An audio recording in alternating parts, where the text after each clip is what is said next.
Welcome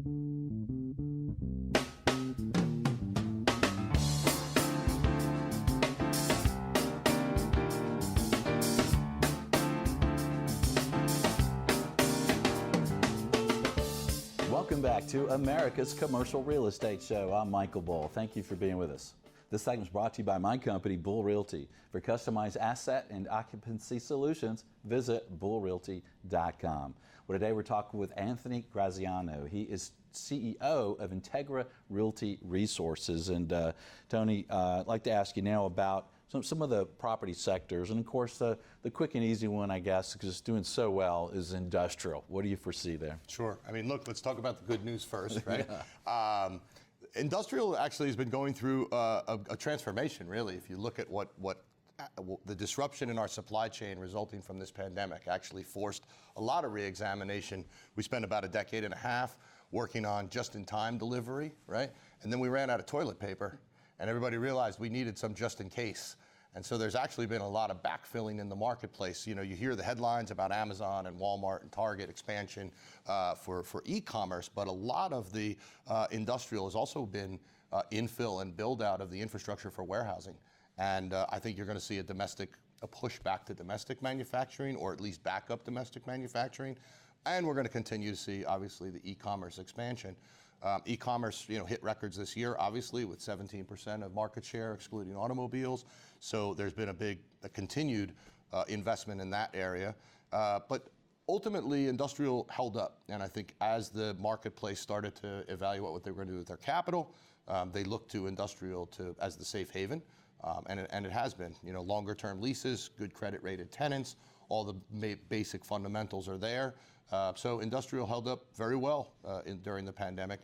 It started hot and it stayed hot through the pandemic in most all markets, but in particular in the West and in the Northeast. Okay. And when you guys look at the view of what's ahead of us here when it comes to industrial and maybe onshoring and businesses doing business in the U.S. and the impact there, there's talk about increasing corporate rates by the Biden administration.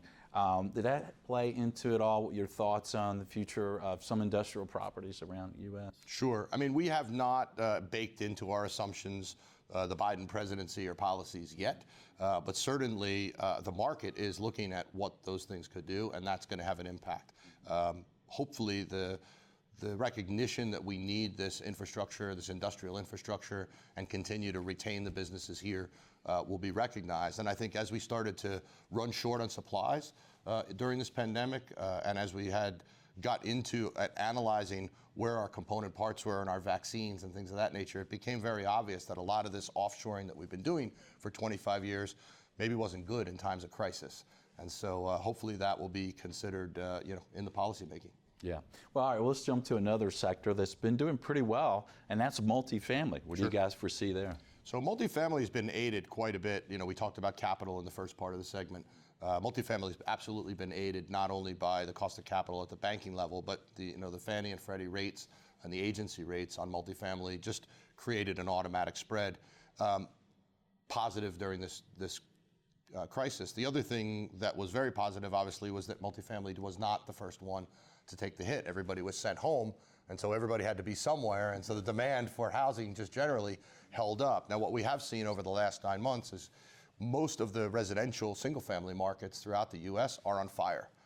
Double-digit growth in most of the markets, a lot of demand, people moving out of apartments and moving into single-family. And of course, you also have just the general increase in collection rates. The National Multifamily Housing Council has been tracking internally collection rates since pre-pandemic, but during the pandemic publishing. And we're running about a 5% collection loss right now on most of the Class A projects around the U.S., a little bit higher on the Class B. Our investors in the review of the things that we look at sort of validate that, although we continue to see some softening in collections heading into this fourth quarter. We expect that that's going to actually erode a bit into 2021. That combined with changes in demand and an expiration of eviction bans you're going to see some shifting in the multifamily space in 21. But cap rates have held up very, very well, and investor appetite is the headline there, right? I mean, most of the investor appetite has shifted to multifamily as a flight to safety. because the office market, the hotel market, the retail market has so much uncertainty that people just shifted over and said, well, we need to buy multifamily. And so in a lot of markets, we saw multifamily held up pricing-wise, maybe even as good or better than pre-pandemic. So it's that investor demand that's really offset the possible hiccups in multifamily due to the eviction moratorium and maybe job losses. Yeah, we think that that's a big. The investor demand is a big part of it. And we're also in 21 and 22, we're going to deliver a lot of the inventory that's been under construction to meet the pre-pandemic expectations, especially in the urban markets. So we're going to see more supply coming to market over the next year or two as well. And one thing I found interesting in your report, and we'll have a copy of the report, a link to it on our show website, creshow.com, but that was the demand from investors for urban versus suburban? Yeah.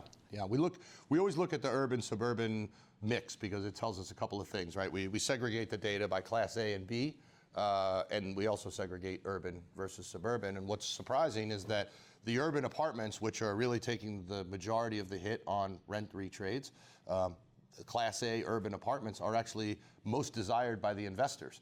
And we believe that that's really just a reflection of a flight to quality.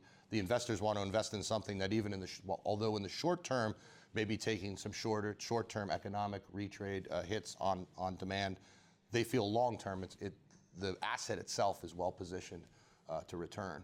So we're seeing institutional investors clearly prefer the urban Class A multifamily as a flight to quality. Yeah, well, that's interesting to see. You'd expect otherwise, right? Yeah. And we are very active selling apartments in the Southeast, and we've seen big demand in A and B, and we even have some C. Don't tell anybody, but B minus. B minus. Yeah. If you're a seller, your client, it's B minus. Right. But yeah, a lot of demand there. Well, let's move on to another sector, Tony, and that's office. Office to me is really the most interesting sector to kind of think about what's going to happen moving forward, because a lot of the rents are coming in, collections are good, but a lot of buildings are empty, right? Sure. I think the office sector is really is going to be a great case study over the next year or two. So many different things are happening that reflect the psychology of what's going on, right? We have this tension where people are working from home, and so the office buildings are empty, and that's scary, especially if you're an investor, right? There's the operational challenges of the building. Big companies over the years have been shrinking the per person footprint smaller and smaller and smaller, and all of a sudden we have a coronavirus pandemic. How do you create social distance, and what does that do to your occupancy load, and how does that have to change? But the office building sector generally was driven by stability, right? You generally had longer term leases, 5 and 10 year leases. You were expecting rate increases. So when you were buying an office building, you were expecting that you were buying the stability of long-term cash flow. And especially if you were paying up for an office building with good quality national tenants and rated tenants, those are actually the ones that right now have largely shut down. They have the liability. So they're sending people home. They're saying, we're not coming back to work, maybe for 6 months, maybe for 12 months. Maybe we're going to relook at this entire footprint over the next 3 to 4 years. And so the office buildings really are in this variable state of flux. Some are doing quite well, and yet others really have some big fundamental risks. Companies are going to change their footprints. And so I think there's going to be a very long tail. We're going to see a big change in the usage of office buildings over the next 2 to 3 years. And that's going to take a while to come back, but it will come back. I believe it's going to come back. So the office is not dead, huh? The office is not dead by a long shot. I don't think so. I think human nature and productivity requires us to be together. It's a form of work that we, as a service economy, we've all been in for a very long time. It works very well. It's going to change, though, certainly, and it's going to take some time to work through that. And that disruption is going to bring price volatility. Yeah. Well, I did a show where I talked about the office market and the 10 reasons why I think demand is going to come back. And also in my prediction of when demand really peaks again, what do you think about the timing for demand for office space? When does it really peak again? Sure. So I think if you factor in the economic return sometime in the middle to end of 22, or even if you're a little gloomier and you say it doesn't come back to 2023, I think the office sector is going to lag that a little bit. It's probably going to be another year or so after that. So I would say 2024 and beyond. That's not to say there aren't going to be good opportunities in this intervening time, or that there aren't going to be really good properties.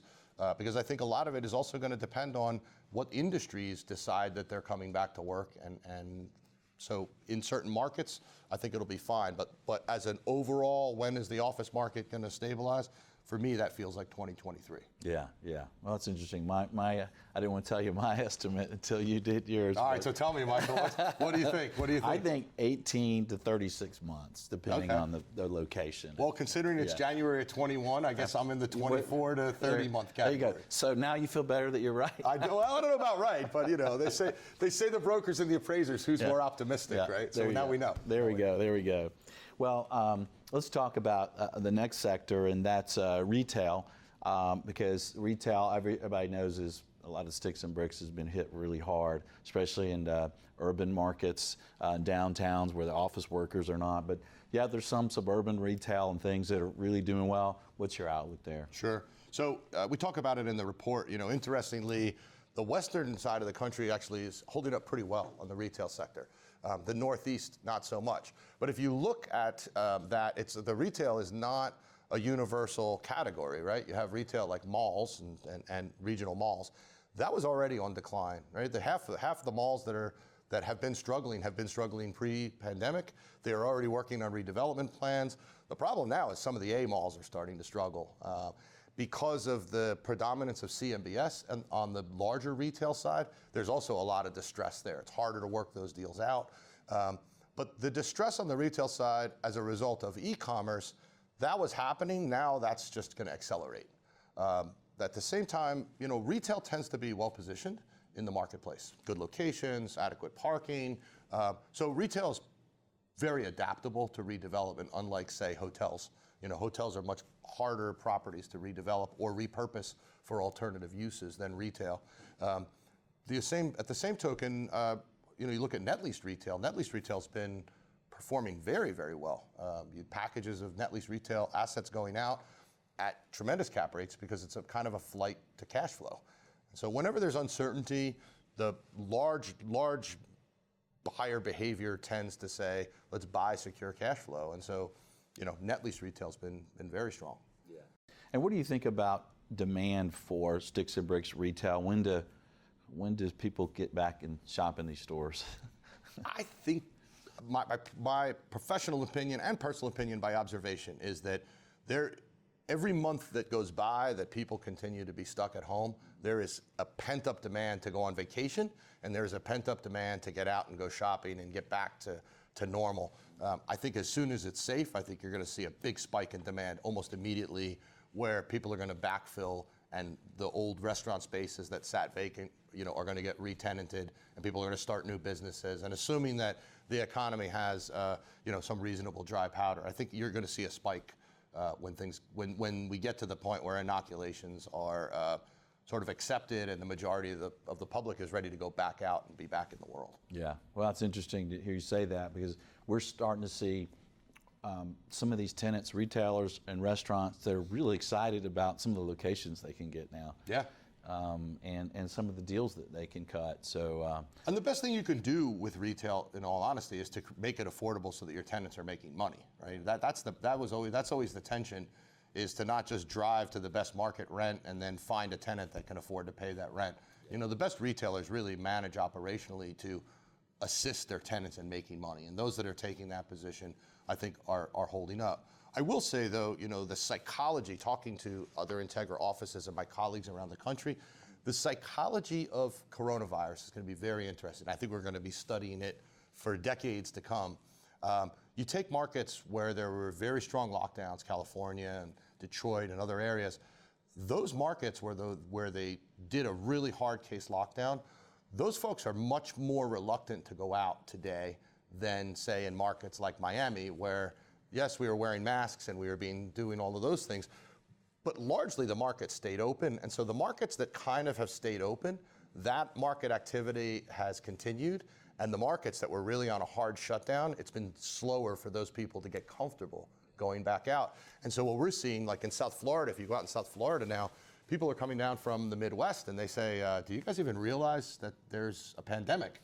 Because they feel like that everything is active and it's very activated. Yeah. The New Yorkers, the same way. You know, we have people fleeing to Miami to relocate their businesses out of New York, but a lot of it is just the psychology that the economy is open and they feel like everything is not boarded up and shut down, and when is it coming back? And so the psychological aspects on the demand and usage also relate to whether a lot of these governments did a hard shutdown and for how long. Yeah, we just took out a little office building for about $8.5 million in West Palm Beach, and it's fully occupied. All the tenants paid through COVID, so it's like, what? COVID what? Yeah.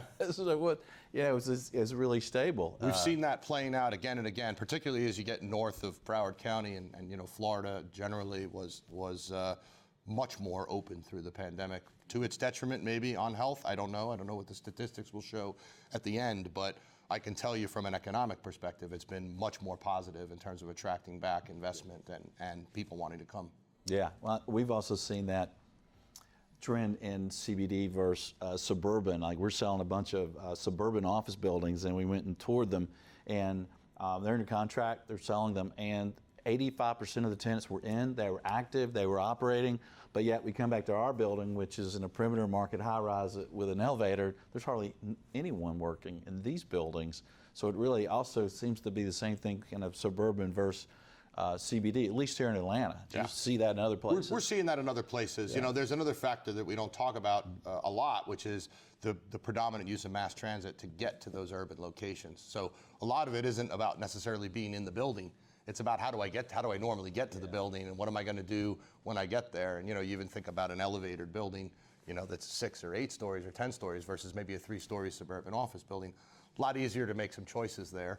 So yes, we're seeing that certainly, and I think obviously the migration patterns of people going out and buying homes in the suburbs is going to naturally lead to a resurgence of business activity in those suburban office buildings. Right, makes sense. Well, let's talk about the sector that's really been hit the worst, and that's hospitality. Sure. What do you want to know? It's terrible. No. When's it come back? Hospitality is going to be a long haul. There's a lot of distress in the hospitality sector. The assets tend to go to the CMBS market. There is about a 20% delinquency now on the hotel CMBS that's being worked through, and that's the reported headline delinquency. But if the can's been kicked down the road, that's not even currently being called delinquent. A lot of that. So we think that there's a lot more. We think there's probably 40 or 50% distress. If you talk to the hotel industry associations and the hotel operators, you know, about 2/3 of them say, we hope we can make it another 6 months at this occupancy level. The luxury and upscale occupancies, you know, took a big plunge, probably the hardest hit. The limited service, not as much. Again, as business travel starts to expand, the limited service will catch hold, but it's a two-pronged effort, right? It's occupancy and rate. And so I think the hospitality industry is in for a much longer ride. Probably 2024 looks like the nearest return to stability, and that assumes that a lot of products going to get taken out of the market by either adaptive reuse or closure, and that there's going to be sufficient capital there to be able to continue to operate the assets. Today in the hospitality industry, the trick isn't, you know, what's the capitalization rate? The trick is, what are my holding costs to get back to where I can apply a capitalization rate? Yeah, good point. Well, I may be more optimistic than. Well, I'm supposed to be more optimistic than you, right? You're really an appraiser, I'm a broker. That's right. Everything's good, everything's going to be fine. That's good. But I think that there is a lot of pent-up demand, as you mentioned earlier, for people to get out and travel. And I just look at myself and my team. We can't wait to get out and see our clients in New York and Chicago and DC and get back out. And I can't wait to go to the Caribbean and go to some resorts. I agree 100%. And I think, again, that pent-up demand, when we get to some magical point, you know, if we ever got to some magical point where everybody realized, okay, it's time to go back on vacation, you'd see a huge spike, and that would be fantastic. But the problem is, I think everybody's going to get there at a different time, and it's going to take a lot longer than everybody thinks. So I completely agree that the pent-up demand is there. We're seeing it, again, in most of the tourist markets, even in Orlando and South Florida and Southern California and even Texas to a large extent, where people are saying, I need to get somewhere warm and I need to be outside.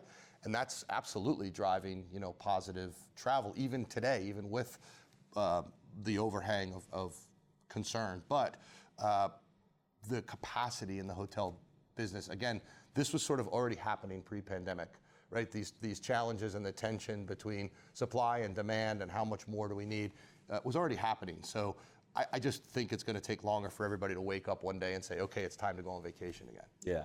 Well, Orlando may be a good example for us around the country to kind of look at how are hotels really performing in that market generally. Again, tons of supply, down on rates, down on occupancy.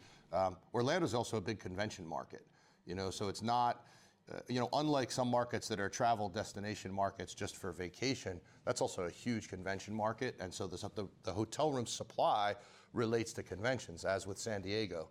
And I'm sure you've experienced in your business circles who's having a convention in 2021. Yeah.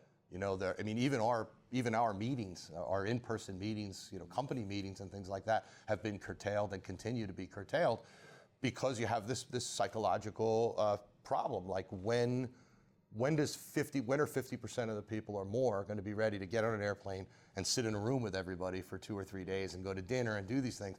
And that's why we think it's going to be past 2021. Yeah, and to your point, some people are ready right away, and some people may take them a while, especially if they come from a market like Los Angeles or New York, where they've seen all these huge shutdowns. Yeah, I think some of it's the shutdown, some of it's whatever the politics are in that state or wherever you may lean politically, and it is also your personal experience. I have a high degree of empathy for people that have gone through not only possibly death in their family, but also, really close health scares.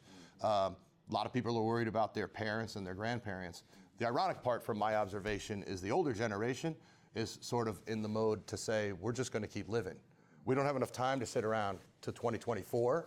And so Christmas dinner, I'm coming. If I get coronavirus, so be it. Yeah. I'd rather have one good last Christmas dinner than wait until next year.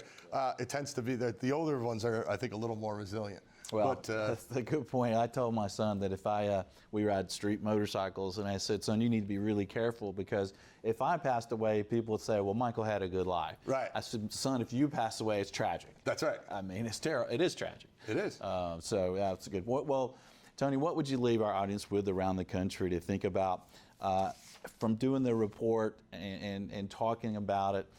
What would you leave our audience with to think about? I'd like to say, I think we're getting a clearer picture of when different sectors will return and kind of where the economy will turn. Obviously, some of this is baked into the stock market, into the housing market, is that employment will continue to return. We're going to see continued job growth in 21. If that changes, predictions are off the table. At the same time, policies at the federal and state level are going to be important, and that the public policy to be able to continue to drive liquidity is going to be important for the real estate industry. We do think there's going to be disruption in 21 and even early 22, but it's by far a lot better than I thought it was going to be even 3 to 4 months ago. So some reason for optimism. I think there's reason for optimism. I say we can escape getting killed by the sword and maybe just get cut. All right, that sounds good. Tony, thanks for joining us today. Appreciate you being on the show. Thank you, Michael. Great to see you again. Great information. Well, let us know what you think around the country. Do you agree with us? Does it take longer, shorter? What do you think cap rates are going to do? What about the sector that you work in? Please let us know what you think and connect with us on your favorite social media. And until next week, be sure that you always lead, learn, and laugh, and join us for America's Commercial Real Estate Show.